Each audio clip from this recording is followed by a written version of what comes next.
जय माता दी। मेरे सभी प्यारे दोस्तों, मैं लक्ष्मी शर्मा बड़ों को चरण स्पर्श, छोटों को प्यार और बराबर वालों को दिल से नमस्कार करती हूँ। आज की वीडियो में आप सभी जानेंगे ऋषि पंचमी की व्रत विधि और सुनेंगे कथा। भाद्रपद के शुक्ला पक्ष की पंचमी तिथि के दिन ऋषि पंचमी का व्रत रखा जाता है। हिंदू पाचांग के अनुसार इस साल ऋषि पंचमी का व्रत 1 सितंबर को रखा जाएगा। यह व्रत स्त्री पुरुष दोनों ही कर सकते हैं। जाने या अनजाने किए हुए पापों की प्रायश्चित की कामना से यह व्रत किया जाता है।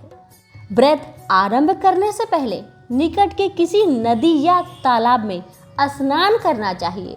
फिर घर आकर बेदी बनाकर और उसे गोबर से लीपकर और अनेक रंगों से सर्वतोभद्र मंडप बनाकर उस पर तांबे या मिट्टी का घड़ा रखना चाहिए। उसी स्थान पर अष्टदल कमल बनाकर अरुंधति और सप्त ऋषियों की मूर्ति बनाकर विधि पूर्वक उनकी पूजा करनी चाहिए। पूजा के बाद ब्राह्मणों को भोजन और आचार्य को पूजा की सामग्री दे देनी चाहिए। इस व्रत की कथा ब्रह्म पुराण में इस प्रकार से है। कथा प्राचीन काल में सीतासव नाम के एक राजा थे। उन्होंने एक बार ब्रह्मा जी से पूछा कि पितामह, सब व्रतों में श्रेष्ठ और तुरंत फल को देने वाला व्रत का वर्णन आप मुझसे कहिए। तब ब्रह्मा जी ने कहा, हे राजन, ऋषि पंचमी का व्रत सब व्रतों में श्रेष्ठ और सब पापों को नष्ट करने वाला है। विदर्भ में उत्तम नाम का एक सदाचारी ब्राह्मण के घर में 2 संतानें थी, एक पुत्र और एक कन्या। विवाह योग्य होने पर उसने समान कुल शील वाले गुणवान वर के साथ कन्या का विवाह कर दिया। पर कुछ ही दिनों के बाद वह कन्या विधवा हो गई। उसके दुख से अत्यंत दुखी हो ब्राह्मण दंपति अपने उस कन्या समेत गंगा जी के किनारे कुटिया बनाकर रहने लगे। एक दिन सोती हुई कन्या के शरीर में अचानक कीड़े पड़ गए। अपनी यह दशा देखकर कन्या ने माता से अपना दुख कहा।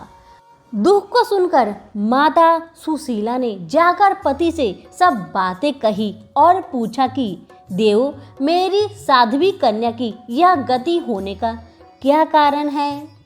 तब उन्होंने उत्तक ने समाधि लगाकर इस घटना का कारण पर विचार किए और अपनी पत्नी को बतलाए कि पूर्व जन्म में यह कन्या ब्राह्मणी थी। इसने रजवाला होते हुए भी घर के बर्तनों को छुआ तथा इस जन्म में भी और लोगों की ऋषि पंचमी का व्रत करते हुए देखकर स्वयं नहीं किया।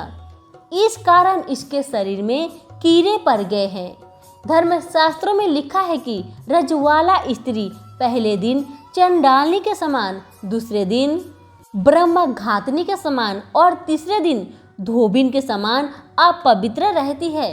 फिर चौथे दिन स्नान करके शुद्ध होती है। यदि यह शुद्ध मन से अब भी ऋषि पंचमी का व्रत करेगी तो इसका दुख छूट जाएगा और यह अगले जन्म में अटल सौभाग्य प्राप्त कर सकेगी। पिता की आज्ञा से कन्या ने विधि पूर्वक ऋषि पंचमी का व्रत किया और यह व्रत के प्रभाव से सारे दुख से मुक्त हो गई और अगले जन्म में उसने अटल सौभाग्य, धन धान्य और पुत्र प्राप्ति का अक्षय सुख भोगा। आज की कथा यहीं पर समाप्त हुई। पसंद आने से लाइक, शेयर, कमेंट जरूर कीजिएगा और हमारे चैनल के साथ जुड़े रहिएगा। आप सभी का बहुत बहुत धन्यवाद।